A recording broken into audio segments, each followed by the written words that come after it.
guys? Alright, today on the show I have my buddy Cortland, and today we want to talk about intentional living. I have known you since 8th grade Spanish class.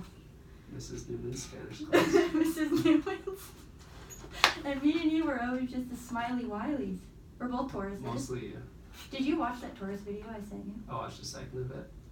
Did you think it was funny? It was funny. I was like, that's so Court. Alright, so Maybe I thought it was too close to home, so I didn't watch the whole thing. it reminded me of you. Even the way he smiles, he's like okay, so I started cutting your hair. I ran into you in Texas. It's a small world after all. You were there doing sales. Kind of after high school, like a couple years after high school, you started doing sales. I was working at a Sport Clips, and then, yeah, small world. His business dude was like, oh, you're from Utah. Do you know blah, blah? And I was like, yeah, I do. And he's like, nuh-uh. I was like, yeah, and then I ended up cutting your hair. And I've kind of, like, watched your process business-wise, like, progressing from being a salesman at, what, Vivint? Was it Vivint? It was Active Pest Control Company. Okay. And then I see you, like, 3 years later. We're both back in Utah, hometown, and now you're running your own business. It's been an eventful last few years. It has been. It's been crazy. So I kind of want to know, like, how you started getting into intentional living and what kind of triggered it. Like, take me on your journey of self-discovery and how did you, like, how does one even start getting into intentional living? I guess everyone's story is different. I kind of want to know yours. That is a great question.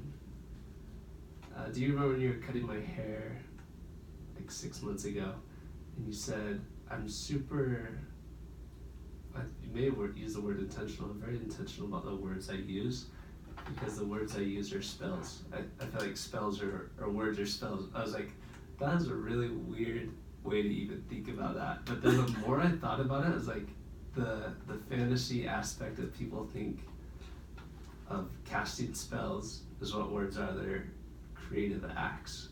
Yeah. And I think that was the first step.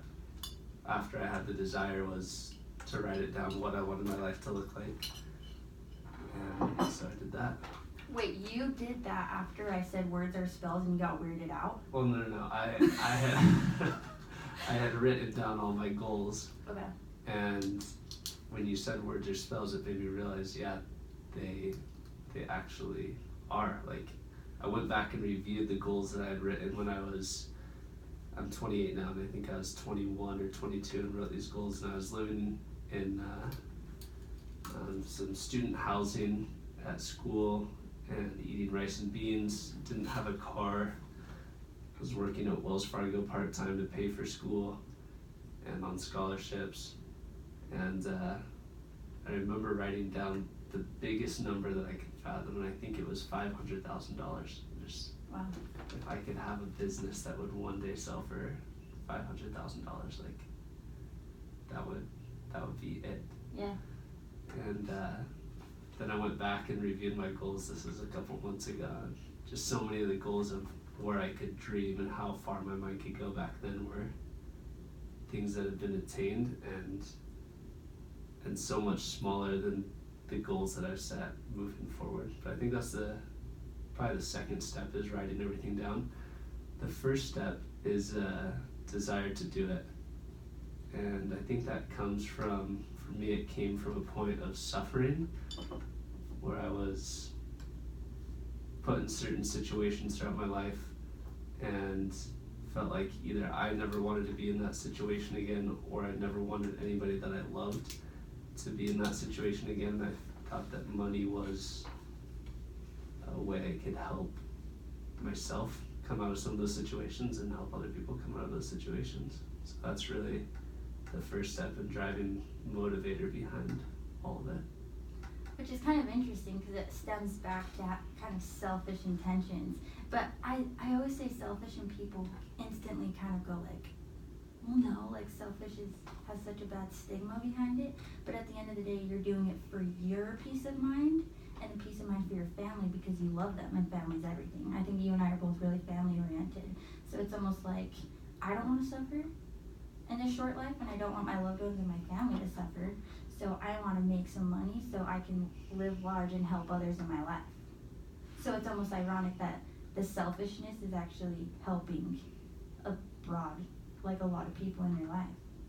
Isn't that kind of interesting? Yeah, spot on. It's just like, to become like Jesus or God, you have to like look within yourself, and it always starts with you, so everything's kind of selfish, and when it is selfish, it's a result of helping others, like a ripple effect. I think that's so interesting, and that's kind of what my suffering taught me. I think the desire to do it does come from suffering. I've seen that to be true in my situation too, and in the healing process, and to get out of my personal suffering, it came boiling to the core point of, I have to be selfish. I have to say no. Is this serving me? Is this job serving me? Is this person making me feel good? Does this house feel good? And the more I kind of am more selfish and act and understand what I want, then I kind of vibrate higher, and in turn help people in my life to vibrate higher, because even just being around me, I'm a pure example of what it means to be selfish and know that I'm worthy of the best in this life. I kind of just went on the whole selfish thing, but does that make sense? Yeah, it does make sense. You can't be much of a benefit to people if you don't have your stuff together to start with. Yeah. I think the intention started off as selfish, but the journey, I think, is you realize that the only way to get to the result that you like is by being completely selfless, which is interesting because the desire is a selfish desire to start with and kind of the starting ground, but the journey to get there is not. And what I mean by that is there's a quote by Viktor Frankl that says, do you know Viktor Frankl? He was a Holocaust survivor and a psychiatrist. Oh. He wrote a book called Man's Search for Meaning. Mm. And so he went through concentration camps. And one of the quotes that he said was, don't aim at success. The more you aim at it and make it a target, the more you're going to miss it. For success, like happiness must ensue. It can't be pursued. And the quote goes on, but essentially if you are in the pursuit of something greater than yourself or serving other people, then success is a byproduct of that pursuit, rather than if you stayed on that selfish quest, because I don't view you as what people would say the definition of selfish is. I feel like you're a very giving person, but by doing that, it allows the karma comes back, and so you can't be in the pursuit of something greater than yourself or a person other than yourself for an extended period of time without having your own life kind of sort itself out. And that's where I put all of my energy and effort, is to making myself better so I could serve other people, or serving other people, and then that in turn made me better so I could serve them more, which creates value, makes money, and brings happiness, like makes the world go round. Yeah. Well, yeah, and then stemming from that whole quote by Victor, it boils down to the point of what are your intentions? Why do you want success? You know, like getting to the core of what are your intentions and kind of getting clear on that. And I realized, like, when I was suffering like 5 years ago in Texas, you saw me at my work on. You still get good haircuts. Thank you. At least I'm consistent some. I realized that going through my journey of the suffering and healing myself, as I began to heal myself, it gave me the passion and the true intention of wanting to help others heal. So it's like the more I helped myself and I healed myself in my journey of healing, now that I'm a lot better and I'm in a place to energetically help myself, my cup is full and now I can help others. You know? So it's almost like for people who are in their rock bottom now, or people who are coming out of it, you have this strong desire to help humanity, to help people. in whatever you're passionate about. Like for me, it's like health, right? Like eat well, like let's train you, let's move your body in a fun way, listen to fun music. For others, it's like I have a buddy and he's really like good and with business, and he's like, if there's something you want to do, just do it. Like just try it. And he wants to help people in that way and inspire people in that way because they have passion. I feel like once you become healed, you have passion like a little kid again, and you must have that little kid essence, and people are drawn to you like a moth to a like flame, and you want to help them. You're like, come here, little moth. Let me teach you something, bro. You know what I'm saying? It's inevitable. It's like we're just mirrors of Christ. There's something natural that occurs when when they go through a tragedy, they either shrink and become more miserable from that tragedy, or they reach outward because they realize, if I don't, I'm not going to make it through this.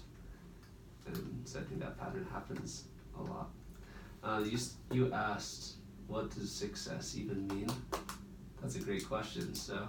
Yeah, let's get into that. Oh. Back at ya. Are you asking me what does success mean? Yeah, you said that was the next step, even the deeper level. Oh, okay. Well, okay. Or are you the one asking questions? I'm the one that should be answering that. No, this is an equality thing here. Okay. I'm not like, I ask the questions, Corts. You're in my playing field, bro. What is success? Well, I think we talked about this a couple haircuts ago, maybe last haircut. Couple haircuts ago. Many moons ago. It was like 9 weeks then. Yeah. That's about right. What does success mean? I think success is, to me, success is feeling optimal and feeling energetic and feeling like a little kid. That vibrational state. That to me is success, whatever that looks like for you. I like that your success is a state of mind rather than a tangible accomplishment. So I think that's the place that people hopefully eventually get to, that success isn't the car, the house, or the business with X amount in revenue. It's peace of mind and joy. For some people, maybe not for everyone. Maybe for some people it is the house or the car. But I think I had this conversation with my brother recently, and he is a DJ. And what? I'll have to introduce you to him because last time you said you wanted to be a DJ. I do. Okay. And so he writes music, and I had somebody explain this to me, so I paid it forward and explained it to him because it's made a huge difference in my life. But our lives are just an accumulation of our thoughts and emotions, because as we know, people are in tons of different circumstances and are happy or miserable. There's rich people and poor people and people that have nothing that are happy and miserable. There comes a point where if you don't have water and shelter, then it would be very, very difficult to be happy. But with the very necessities met, there's people that are happy in all walks of life. And so after those bare necessities are met, really the only thing left is our mind is an aggregate of all of our emotional states throughout our life. And so we have all these desires and goals, like I want my business to do this now, and I want to have 1 million people or millions of people listen to my podcast. Yeah. Whatever that is, I think that's an awesome goal. It'll happen. Yeah. Whatever that goal is that we want it because there's an emotion that comes from having that thing. And if our life is just made up of all these emotions that we have, then why not give ourselves that emotion beforehand? So he said he wanted 1 million people to have 1 million listens on Spotify. And so what I started doing, and this before I had the conversation with him, is going through all of my goals and experiencing the emotion of that goal as if I had already attained it. So one of the goals I have is to have a net worth of $200 million, which sounds like a ridiculous goal. And nothing's going to be different in my life. Like people are going to say, yeah, you're going to get this car, this house, but I love the house I live in, I love the car I drive, I love the neighborhood I live in. Like maybe I'll buy a jet, but everything else will probably stay exactly the same, except there will be an emotion associated with it. So every single morning, I try and write down my goals every morning and every single night, and I go through the experience of closing my eyes and feeling the emotion of having $200 million in my bank account, like looking at all those zeros in my head, and then do the .00 at the end with the dollar sign. And he called me the next day and he said, dude, I did that with my music.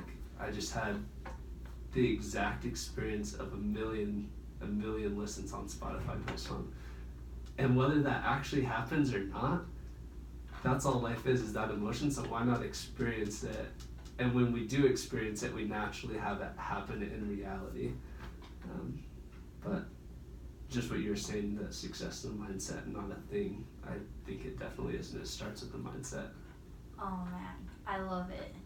I love it because everything's energy, so if you, and your mind doesn't know the difference between a truth and a lie, which then goes to the placebo effect. The doctor's like, here, this is what will heal you. It's actually just freaking sugar.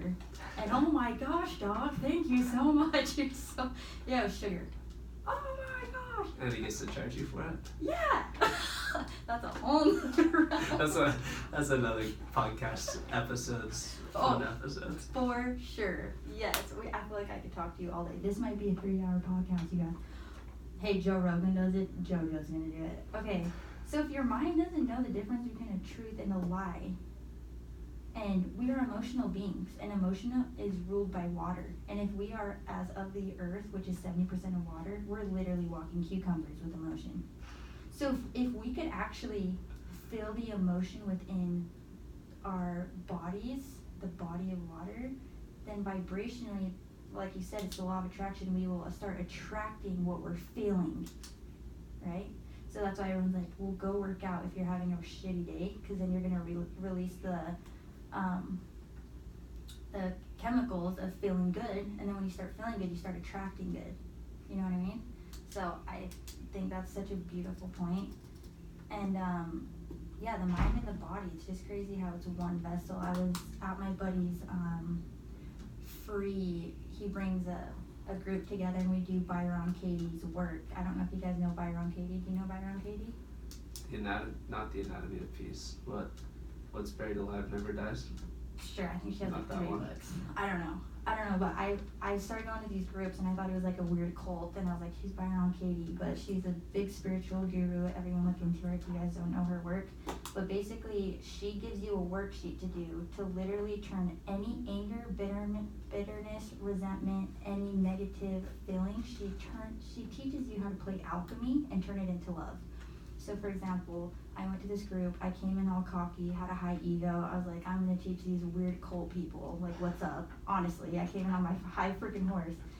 And then we filled out this thing, anyone who has bugged you, and then you fill out these questions, and then you volunteer to do it in front of the group. And long story short, I was like so bugged at this chick who kind of like came into me and my dude, and I would see her thing on Instagram, and it would like piss me off. It would actually make me so mad and just trigger me. So I did it on her, and my buddy Brandon, who hosts the events with his mom, he was like, what if I tell you you could have love for her within 45 minutes? And I was like skeptical as crap. And I ended up doing this work that Byron Katie invented, and 45 minutes later, I had nothing but love for her. Because what the worksheet will do for you is it's creating new pathways in your brain to think differently and to process differently, and then the brain changes because you're creating new pathways instead of just letting your ego and your emotions like rule over you. So the next day I ended up unblocking her from Instagram and sending her a voice message being like, hey dude, I know you saw that I blocked you, and here's why. It was my own personal triggers. And what Byron's work shows you is that everything is a result of your frame of mind. Like, no one can make you feel a certain way. It's because of you, and everything goes back to you. Anyways, you should come with me to the group on Wednesday if I haven't moved to LA. But Byron Katie, everyone look into her. It's insane. Well, should we be going through that process right now? So I'm learning how to be a facilitator for her work, But I'm going to have Brandon on a podcast, and he's going to walk me through a worksheet. You guys, I'm going live on this worksheet, and I'm going to talk about my ex-boyfriend. And I'm going to get real raw and vulnerable, and you'll listen to the process of me going from anger to love. It's insane, bro. Anyways, I went on that whole rant because the mind-body is so connected. So that was a long tangent, but we were at this group and this guy was going, and you watch him in the beginning talking about his anger and sadness. He started crying, he started like breaking down, and his body was uptight. And then 45 minutes later, an hour later, after we go through the steps of the worksheet, the dude's body, after realizing, his mind realizing all these new things, his body was so relaxed. He was sitting like a little kid all cross-legged on the freaking couch. This dude's like a 45-year-old dude. So in the beginning of the anger, he's like, his body's all tense, and then at the end, he's just chilling like a freaking villain child. The body and the mind, they're so connected. And the body is actually the feminine energy, the subconscious, ruled by water. Water is a feminine energy. The mind is actually masculine energy, ruled by the man. So the man is supposed to strategize, and the woman is supposed to be in her body and like feel and be receiving and emotional. So it's kind of interesting. But we're all just one big walking yin-yangs. You have feminine and masculine, although you have more masculine, and I have feminine and masculine. So it's just crazy that we really all are connected and one.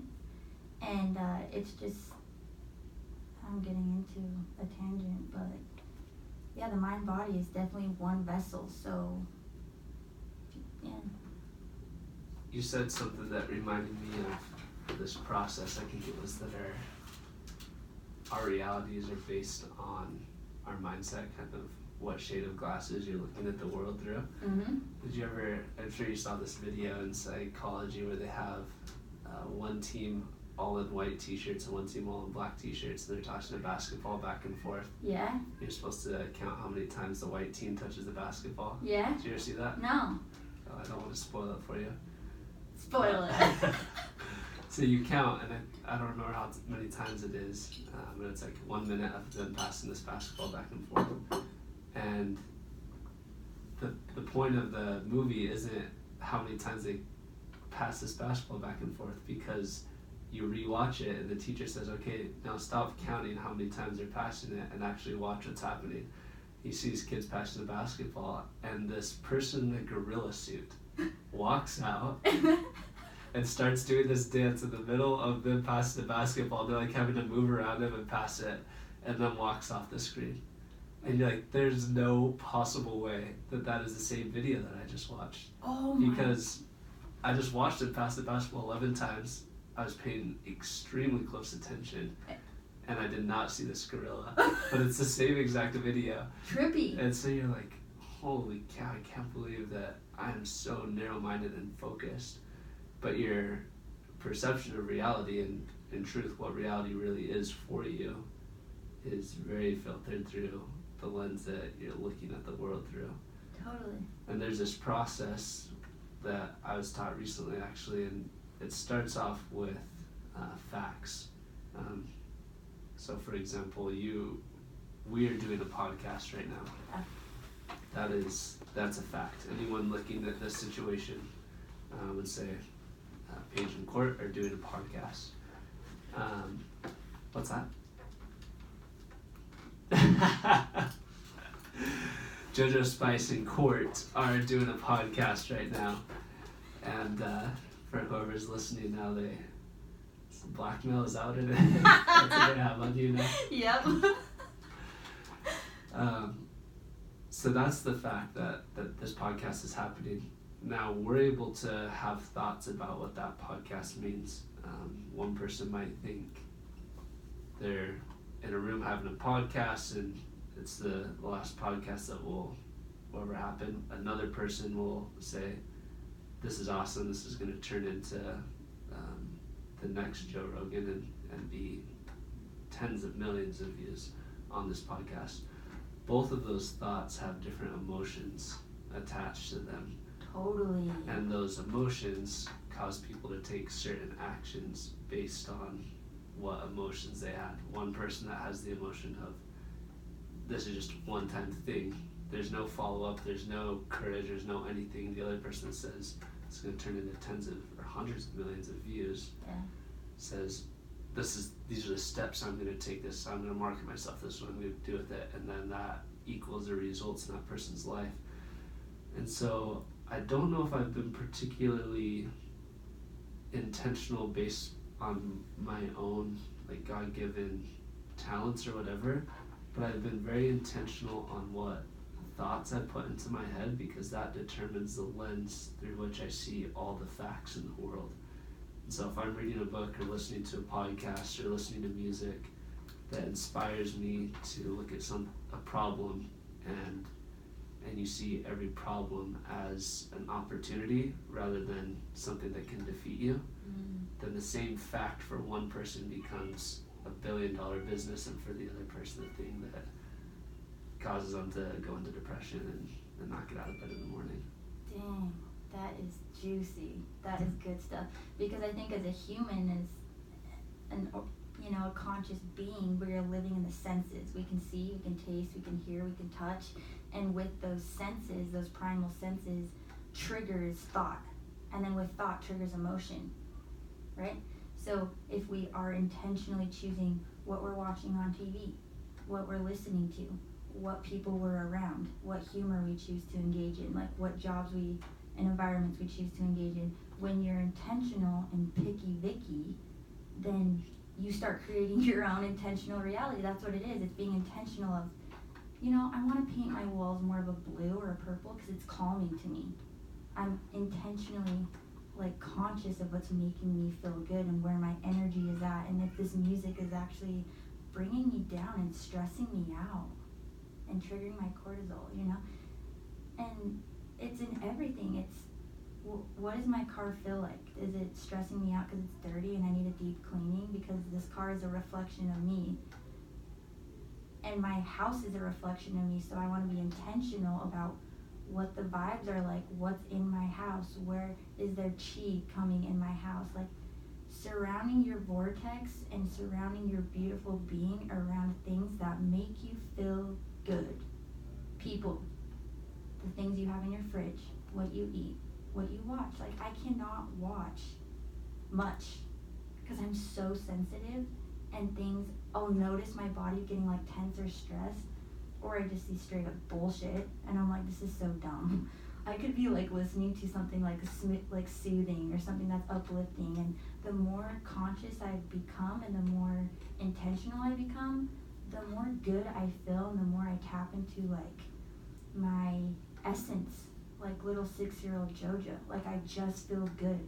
Hey, do you want to go watch this scary, gruesome movie? No, I don't. I really don't, because it makes me feel like shit after, and I want to watch Peter Pan.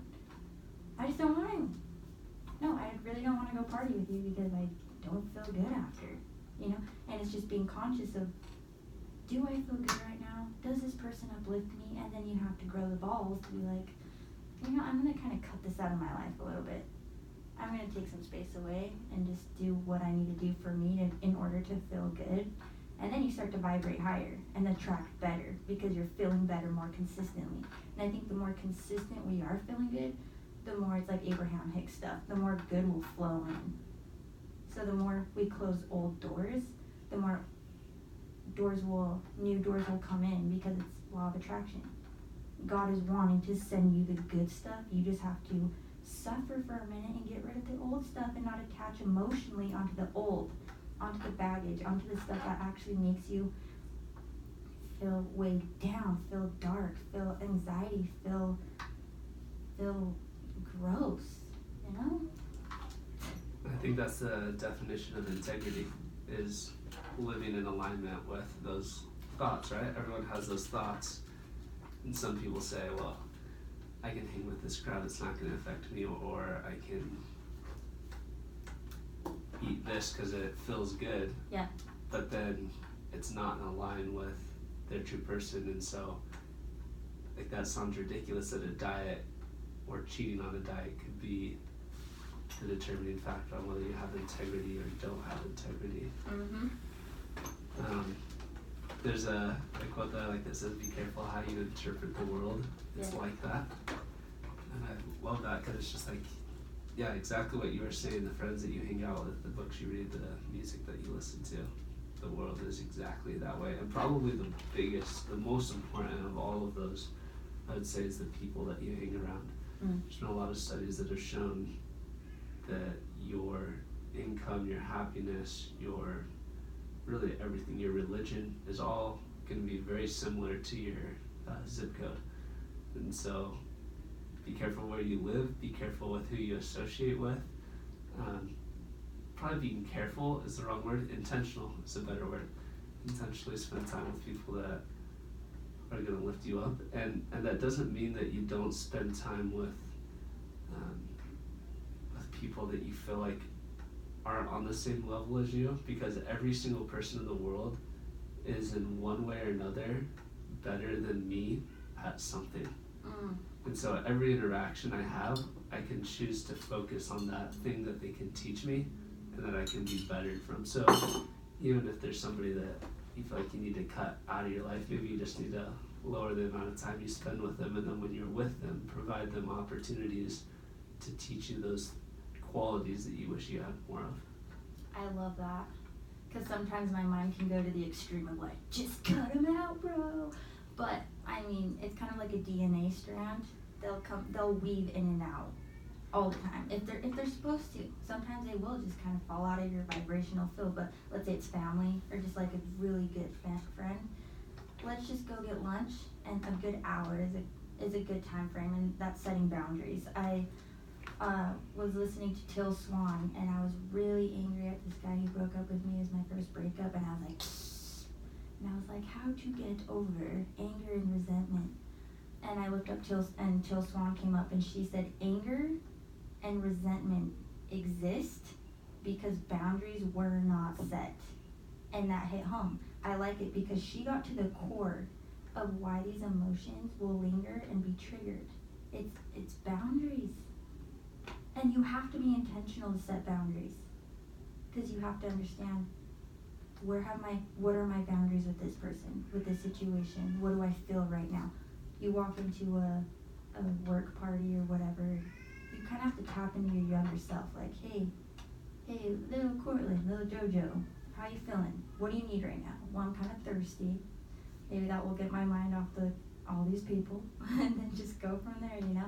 It's tapping into what you feel and what people and situations are teaching you, and then setting intentional boundaries from there, and then you can choose. You can have more control over it if you are going to put yourself in a situation that will cause anger and bitterness and resentment, you know? I think it's spot on, and I actually think I would have had a different definition for what causes anger and resentment, but I don't think one definition excludes the other. I think it's a lack of understanding. And so if you have boundaries, then when somebody crosses it, you don't understand why they did, because you have these boundaries set up. Yep. But if you're able to understand why somebody did something, for me it takes a lot of that anger out of the equation, because if I'm able to put myself in their shoes completely, then I'm not nearly as angry, because I say, this is happening in their life right now to cause them to do that, and if I were in that situation, I might be the same.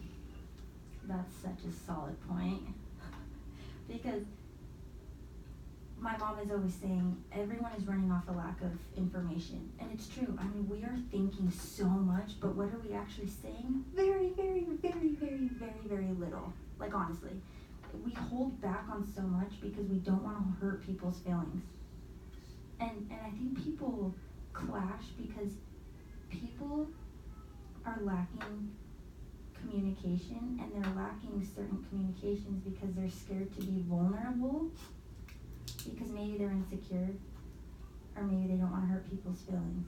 But I think in any relationship that we value in our lives, communication has to be present, and we have to be willing to get vulnerable, because if someone is trying to flex their whole life and act like they have their shit together and there's nothing wrong, your muscles are going to become weakened and there's going to be less blood flow. But if you just relax and tap into how you feel and communicate efficiently how you feel to a person, there can be empathy, and then there can be understanding. And so it really makes the person who got offended, unfortunately, this sucks because I had a conversation this morning that I got pretty upset on. But the accountability for me being upset lies 100% on me, even though in the moment I was pissed at what they said. It was thinking, man, I explained everything perfectly, but I think that's true that everyone is acting on a lack of information. Then if I wasn't vulnerable enough to start with or express myself enough to start with, then their response is exactly what it should have been given the circumstances. So that's the hard truth that sucks, but it's my own fault that they responded that way based on the information that they had or didn't have. I love it. I love how that even happened today. But people will cross us a lot of the time, but their situation is so unique, we don't even understand. You know what I mean? Like, there's a formula that my friend, she works at a retreat in Hawaii, and she gave me this formula for solid communication. And people will get offended when they try to communicate their feelings, but they're pointing their fingers at you. Like, I'm mad because you did this. So people instantly want to be like defend themselves, right? So she gave me this formula, and you guys, I wish I had it memorized, but it's along the lines of this. If you want to effectively communicate with your colleagues, your loved one, whoever, you need to be like, along the lines of, I noticed this, and I noticed that noticing this is making me feel like this, like cause and effect, right? And so it's making me feel like this, so I have a desire to do this to help me not feel like this anymore, right? And then you go to them and you be like, so, and then you put it on them and be like, so what do you feel about this? And then you don't have to be all defensive mode. You can start to be like, Cortland, I noticed that when you come in your Birkenstocks, I noticed that it makes me offended because potentially an animal could have been suffering wearing those shoes. So I realized... An animal was wearing my shoes and suffered? No, like an animal could have suffered. Yeah. To be on your freaking feet. I wear Birkenstocks, I don't know. This is just an example. So I recognize that maybe when you come in, you could wear your Jordans. How do you feel about that? I think that's such a good point, because if we go back to there's facts, then thoughts, then emotions, then results, or then action, then result. If you go into a conversation with the emotion as the first thing, like most people do, you did this and I'm way upset about it, you skipped the fact and the thought about that fact and instantly just put that emotion on that person. You're angry, so they get to be angry with you. Right. But your explanation was, here's the fact, and here's my thought about it and my emotion, and then you present the fact to them. Yeah. And then they, because most people are rational, get to have their own thought about that and then their own emotion, and they realize, yes, if that happened to me, I would probably have a similar emotion, and then you guys are on the same page. So I love that. I love it too. Do you want to talk more about intentional? I feel like we're not digressing because this is awesome stuff. I know. Yeah. So let's kind of get back to where we started in the beginning. So one, you said in the beginning you were 21 and you realized you were suffering, so that triggered the desire to be successful, to set goals. So then step 2 for you was writing down your stuff at the age of 21, right? Right. So you're working at Wells Fargo, you're eating off rice and beans. Literally, right? Like canned rice, canned beans, combine them together and chop up some like cold sausage and throw it in and heat it up with some hot sauce. So you're kind of living minimal and starting your intentional journey, and then you start writing down your goals. So what was steps 3 for you at the young age of 21? massive amounts of action. Mm. I think that's the part that people get to. You can get really hyped on writing goals and visualizing and doing all of that stuff. But then there's this space where you start telling people that aren't on your same vibrations. I like that you've been using that. What your goals are. And when you tell people that are not in the same wavelength as you, that I want a podcast that has 10 million listens or 100 million listens, they instantly go to, this is why you can't do that, this is on all of that. Be reasonable, don't do that, you don't want to let yourself down. It comes from a place of love because they don't want us to be disappointed. And sometimes we don't even make it that far. We write down our goal, we're amped on it, and then 5 minutes later we think, how in the world am I ever going to accomplish this? And so I think that's where most people mess up. They are thinking too much about the process.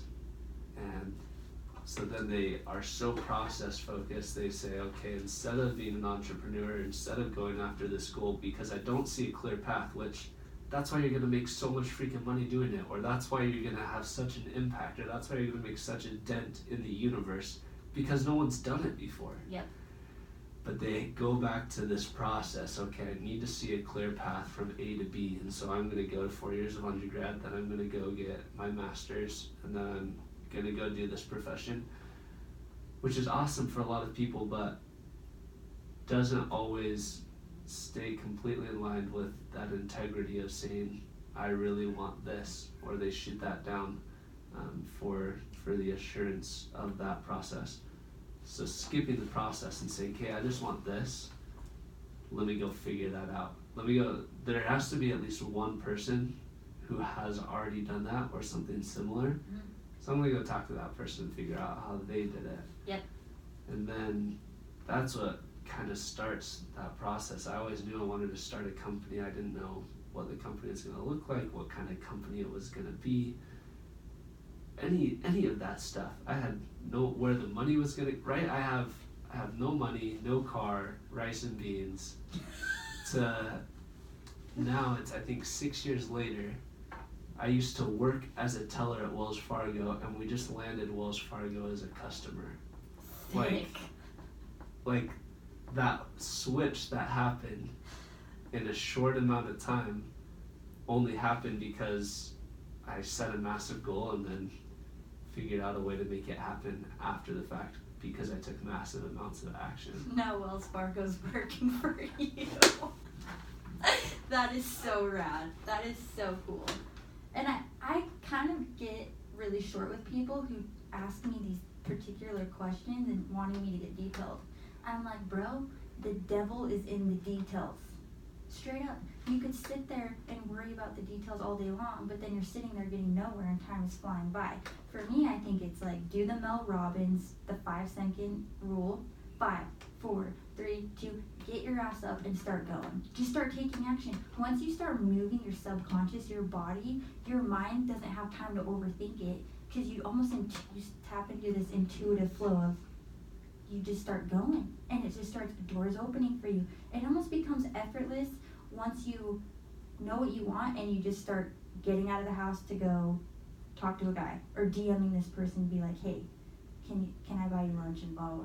Once you start getting your body moving and taking action, then doors start to open and you wonder how successful people are successful. Well, they just started taking action and they're not sitting there stressing the details. You just start going and trusting yourself. There's this study that was done on, I love data, and so these kind of studies fascinate me.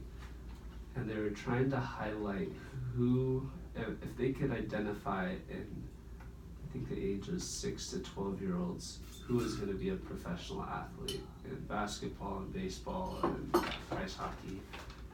And so they did all of these things trying to figure out what's making the difference. Maybe it was 6 to 18 in these athletes. And there were some natural things as far as if they're going to play basketball. Generally, if they're taller, they're going to be a better ball player, whatever it was.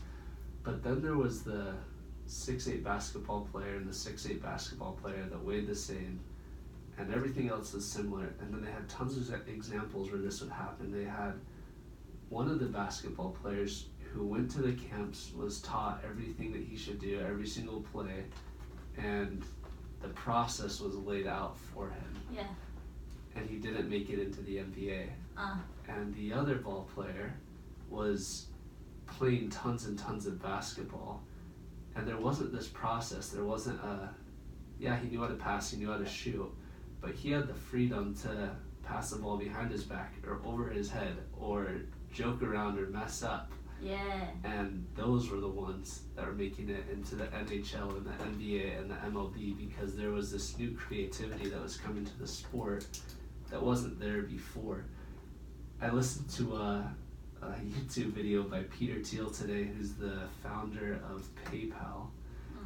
And he said we idolize all these people, Mark Zuckerberg, Bill Gates, Larry Page, and people will see Mark Zuckerberg create a social media platform and change the fabric of the world and say, I want to do that. And so they think, okay, I'm going to go and build this social media platform, and it doesn't work out. And then someone will see Larry Page create this search engine, and they say, okay, I'm going to go do what Google's done, and it doesn't work out.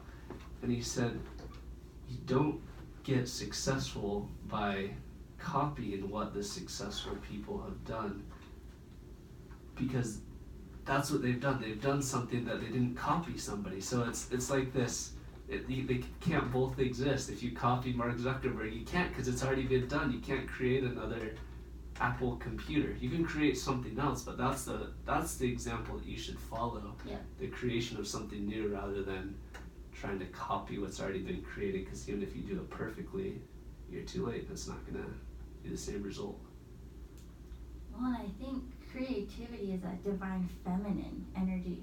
You know, I think the masculine God is about strategy and of the mind and logic, but then the feminine God is about creativity and flow and intuition and filling it out. So I think there is a balance, but and everyone's kind of different. I think there is good to look at them and kind of see a basic outline of what they did, just for the logic and for the strategy.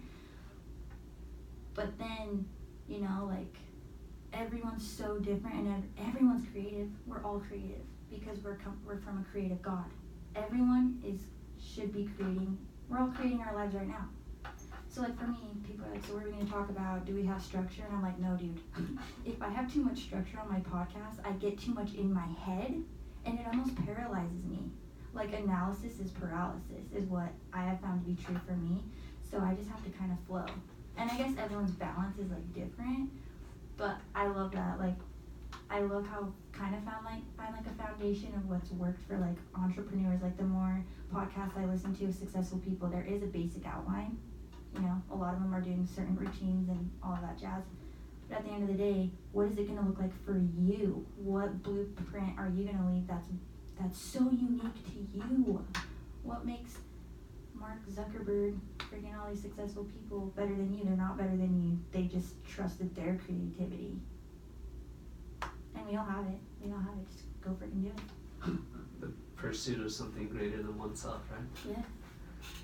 Yeah. You did mention routines, and I think that those routines, some people can say, well, you're here talking about creativity, then how is routine and structure fit into that at all? But Jerry Seinfeld wrote every single day, and that made him, I don't think he's that funny, but lots of people think he is hilarious. Right.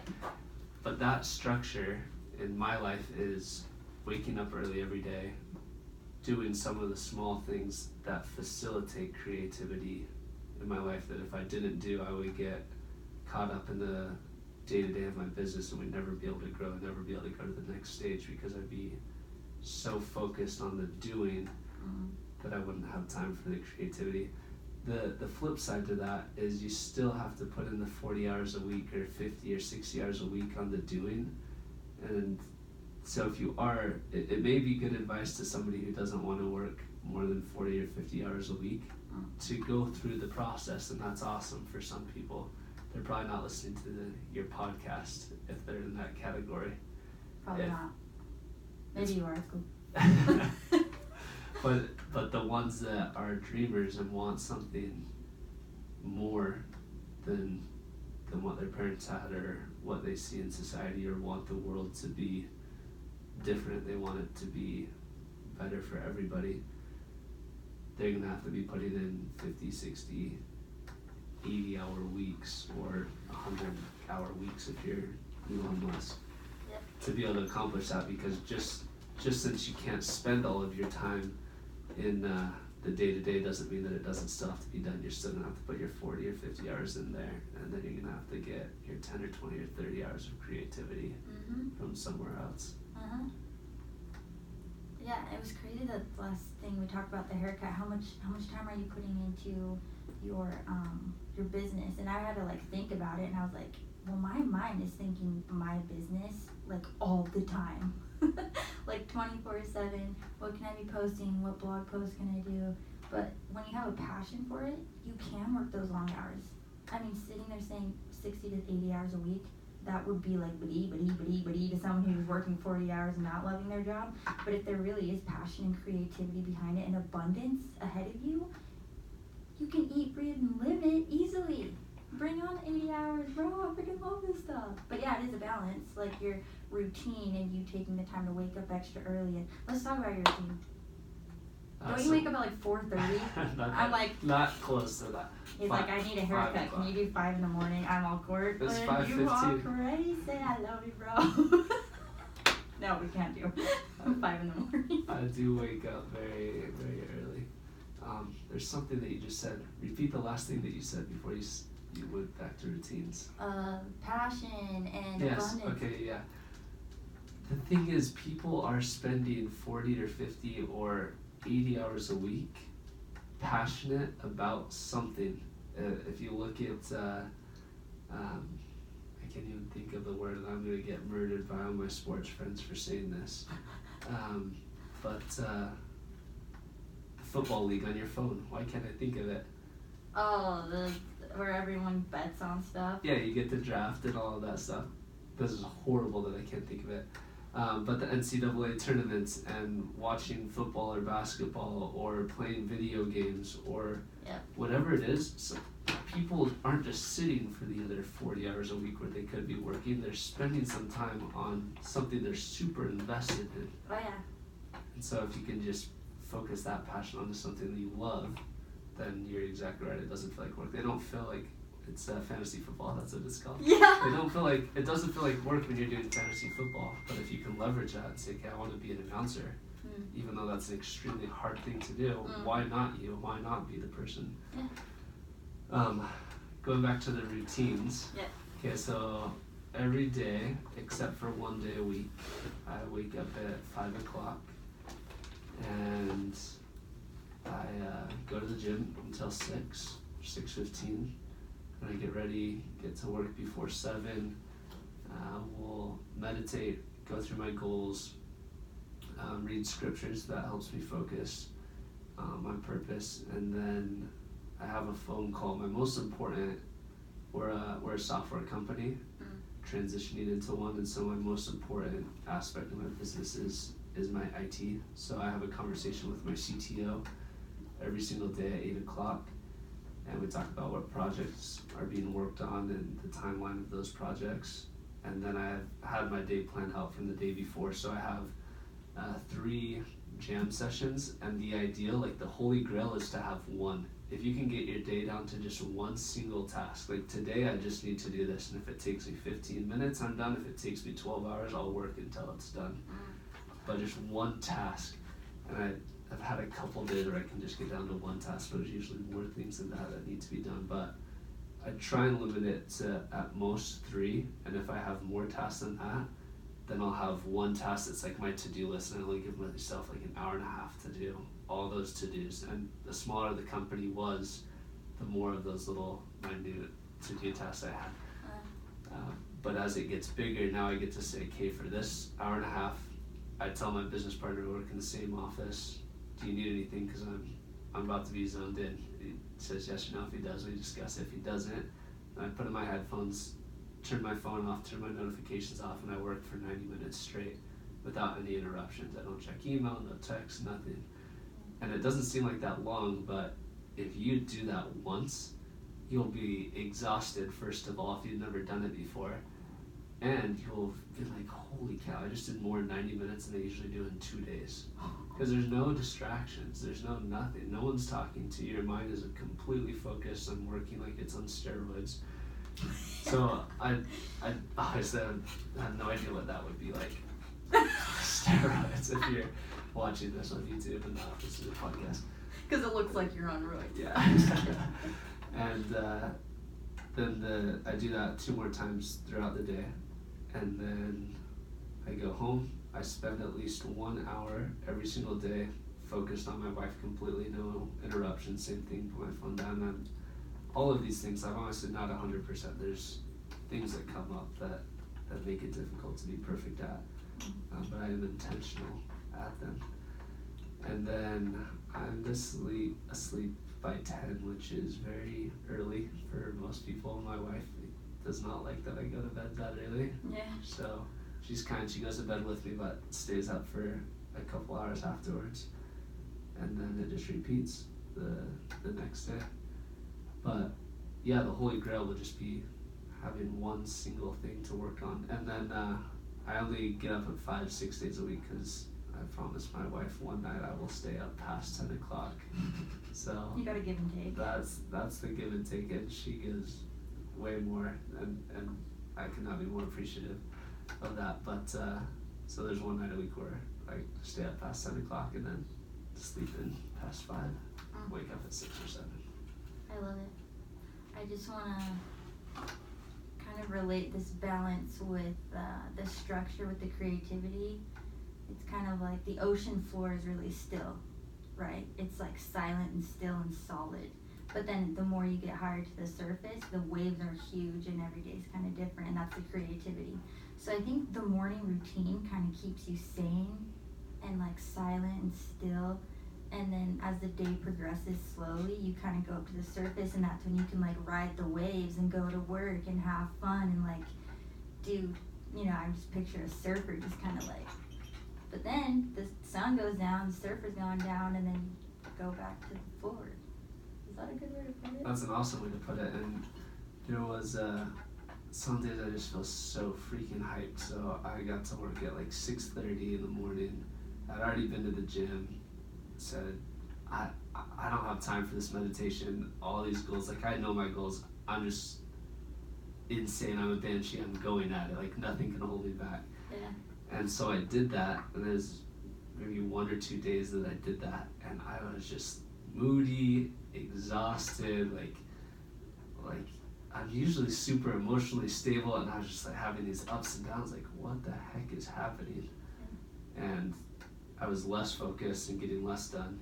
And so yeah, having that grounding in the morning, even though it's 30 minutes at the most, makes a huge difference in it's like saying all I want to do is get jacked, and so I don't even have time for breakfast, and I don't have time for lunch either because I'm going to be back at the gym, and dinner, who cares about that because I'm just lifting. You're gonna like, and you can imagine where that goes. Burnout. Yeah, within one day, like it's not gonna work. Yeah. So It's a lifestyle. yeah, and the same way I approach those jam sessions at work and that 1 hour at least uninterrupted with my wife is the same way I approach everything. Like, we are both present. There's no reason. There's tons of other things that are happening in our lives right now, emails and texts, but being present maximizes everything else in life. If I was always checking my wife's texts while I was in those 90-minute sessions at work, or checking my work emails when I was with my wife, it would be like running a 3-legged race where, like, right, your leg is attached to somebody else, and if you guys are just detached and each run your own race, you break records, but there's no way to do it if you're everywhere all the time. Yeah, I think it's using your energy effectively and efficiently.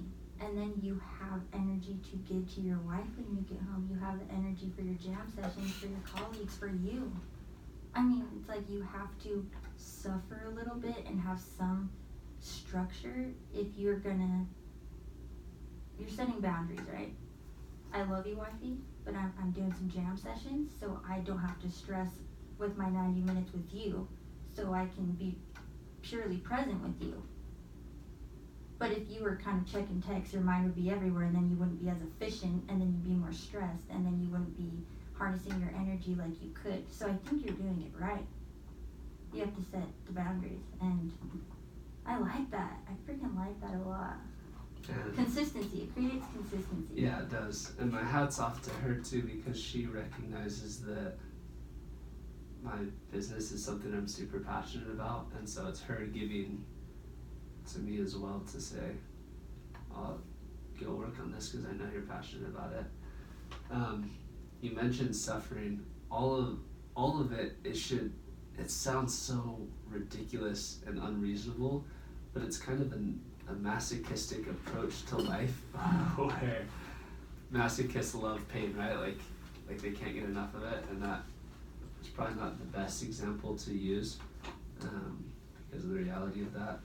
But if there's something painful in your business life, if waking up early sucks, or talking to that customer sucks, or figuring out technology sucks, that's the sign that you're probably supposed to be doing that thing because it's sucking for all of your other competitors.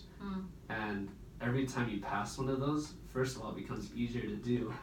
And second of all, you get to think of it as another roadblock. If there's 1,000 people or 100,000 people competing with me, that thing I just overcame got rid of 10 of them, or 5 of them, or 50 of them. And the harder that thing is, the more it thins out the competition. The other 2 things on my routine is 3 out of 5 days probably. I would love to do it 5 days a week if I can. But I try and have lunch with somebody that has something that I want. Not that I'm trying to take from them. They usually love to give advice and all of that. But I go to lunch with somebody that has some spiritual aspect that I want, or has a business to the point in life where I want it, or has a marriage that I would love to emulate. And I ask them, I take a notebook everywhere I go and write down things that they tell me, because there's so many good things. Like even in this interaction, I've been writing notes of things that I want to start applying in my life. So I do that, the lunches, and then the books are an extremely good way to get around people. I saw a statistic recently that said the average American reads less than 1 book a year, which like made me sick to my stomach. But I try and read a book a week, and that's like being around whoever your heroes are, like having that full lunch conversation for the entire week. And it doesn't matter so much what the book is, unless it's like, if you're getting obsessed with novels or whatever, they're probably not going to add much to help you achieve your goals. Learn from Harry. Yeah, I do love a good Harry Potter book. I know you do. But having any book really that you get to be focused on is going to improve you in every other aspect of your life. If you're reading How to Win Friends and Influence People, and you're focused on people, making them feel good and making them feel validated, that's also going to, just the fact of being focused on that is going to make you better at every other task that you have to do in your business, because you're maximizing everything. So it doesn't so much matter what the book is, and probably most of them you read as you read more books, you'll, at least I think, I don't agree with that and I don't agree with that, and that's a book that was just written to be sold, but I still get to think those things and be focused on something and have little victories by saying, yeah, I finished this book again this week, or I read for 30 minutes today. Yeah, it's almost satisfying in the sense that it's like checking off a box. 1, done. That feels good to the soul. That's like, I did something, I finished something. But 2, it's almost like you're treating the book as if it's like a human, and you're wanting to learn from it. What can I implement from this?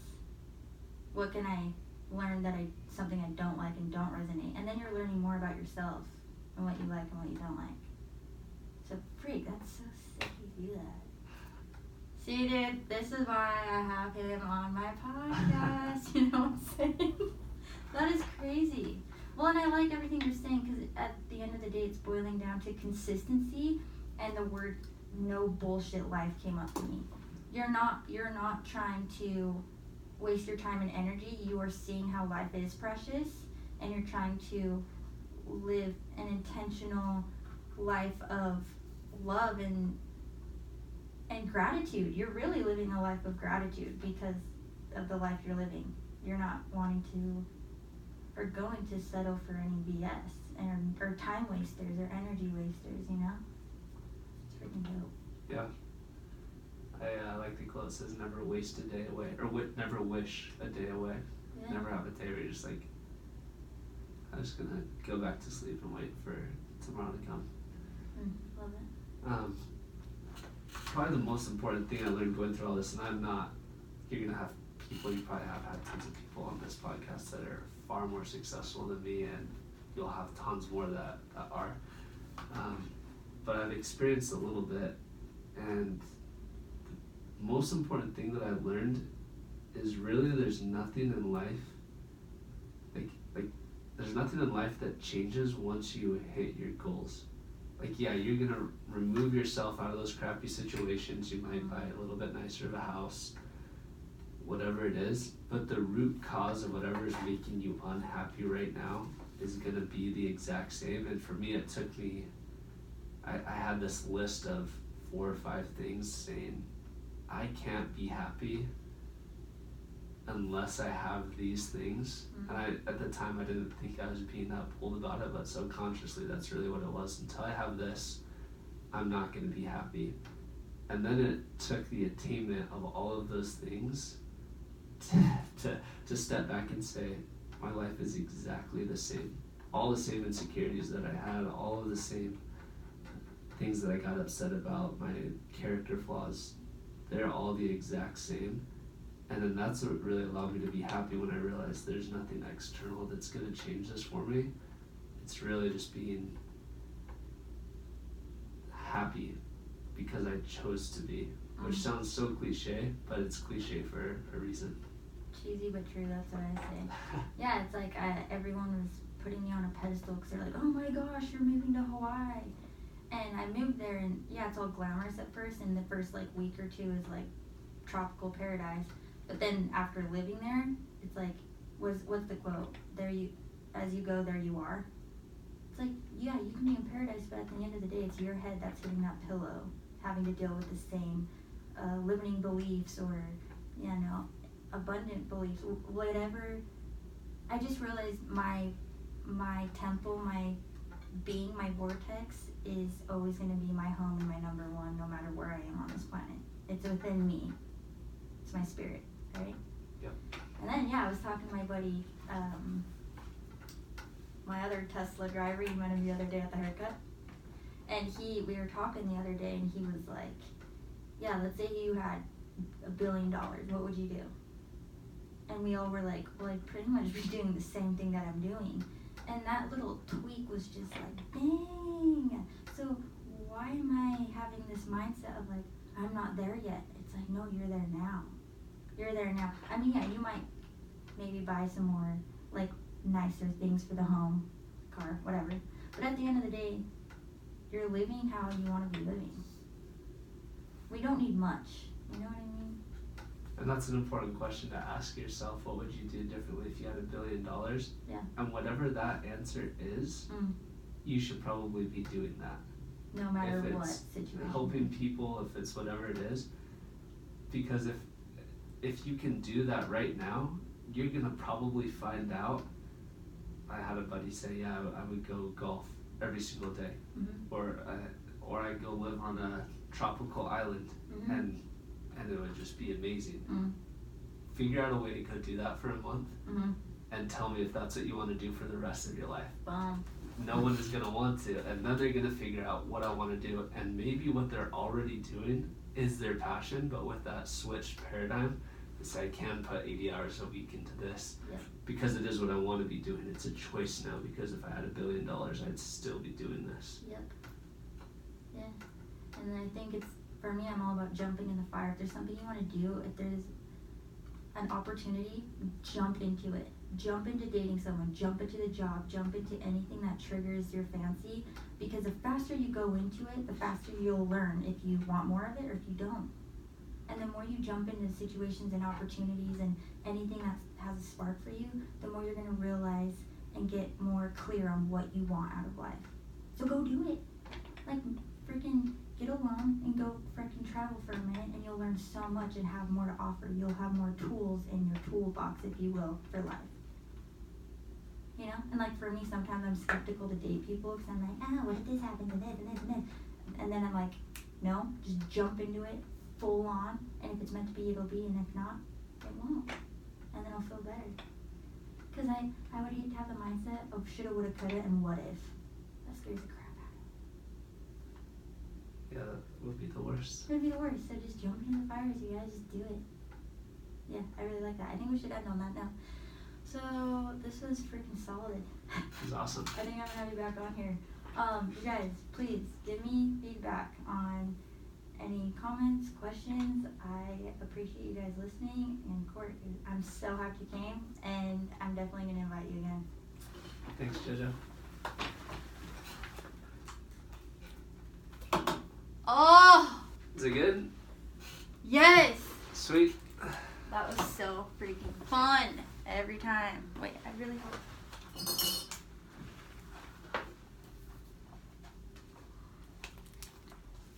Hey, will you just come smile in this? Wait, put on your thingies. This is for the YouTube. My thingies. My thingies. We'll just pretend we're just talking. Yeah. Cool. Did you have